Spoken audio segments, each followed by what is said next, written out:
వర్షం పడితే గిన్నెలు ఎక్కడ పెట్టాలా అని వెతుక్కునే రేకుల షెడ్డు. కనీసం బాత్రూమ్‌కి కూడా లేని ఊరి చివరి ఇల్లు. ఆ రోజుల్లో ఆకాశం వైపు చూస్తూ మా అమ్మ, నాన్న కళ్ళల్లో చిన్న ఆశ. మేము పడే కష్టం నా బిడ్డ పడకూడదు.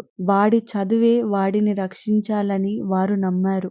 ఈరోజు ఆ నమ్మకం నిజమైంది. ఇది నా కథ కాదు. కష్టాన్ని నమ్ముకున్న ప్రతి మధ్య తరగతి బిడ్డ కథ.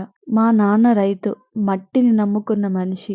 ఊళ్ళో చిన్న బడి, తక్కువ ఫీజు. కానీ నాన్న కట్టే ఆ ఫీజు వెనక ఆయన రక్తం చెమటలా మరిగేది. చాలా మందికి చదువు అనేది ఒక ఆప్షన్. కానీ నాకు చదువు మాత్రం ఒక ఆదాయం. మా అమ్మ నాన్నలకు అదృష్టం మీద నమ్మకం లేదు. కేవలం నా మీద మాత్రమే నమ్మకం ఉండేది. ఆ నమ్మకం నన్ను గ్రాడ్యుయేషన్ వరకు నడిపించింది.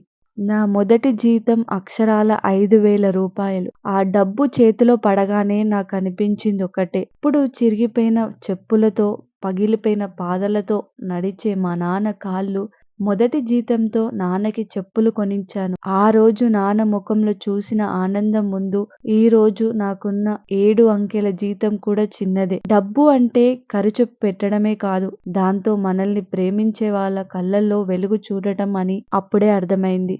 జీవితంలో అంచెలంచెలుగా ఎదుగుతున్నాను. మనసు మాత్రం ఆ ఊర్లోనే ఉండేది. కొన్నేళ్ల తర్వాత సొంత కారు తీసుకొని ఊరికి వెళ్ళినప్పుడు మా నాన్న కళ్ళల్లో ఒక గౌరవం చూశాను. కానీ అంతటితో ఆగిపోలేదు. నాన్న ఇక చాలు, నువ్వు నలిగిపోయింది. అమ్మ నువ్వు విశ్రాంతి తీసుకో అని చెప్పి వాళ్ళని రిటైర్ చేశాను. ఇది వాళ్ళకి నేనిస్తున్న గౌరవం. తొలిసారి విమానం ఎక్కుతున్నప్పుడు అమ్మ చేతిలో ఉన్న వణుకు, నాన్న ముఖంలో ఉన్న ఆశ్చర్యం, అది చూడటానికి 2 కళ్ళు సరిపోలేదు. విదేశాల్లో నేను సొంత ఇంట్లో అడుగుపెట్టినప్పుడు ఆ గడప మీద పడి కన్నీళ్లు, అవి బాధతో కాదు, గెలుపువి. ఈరోజు లీకయ్యే కుప్పు కింది పడుకున్న వాళ్ళని ఈరోజు అన్ని సౌకర్యాల మధ్య కూర్చోబెట్టినప్పుడు కలిగే తృప్తి, ఇదే కదా నిజమైన లైఫ్ అంటే.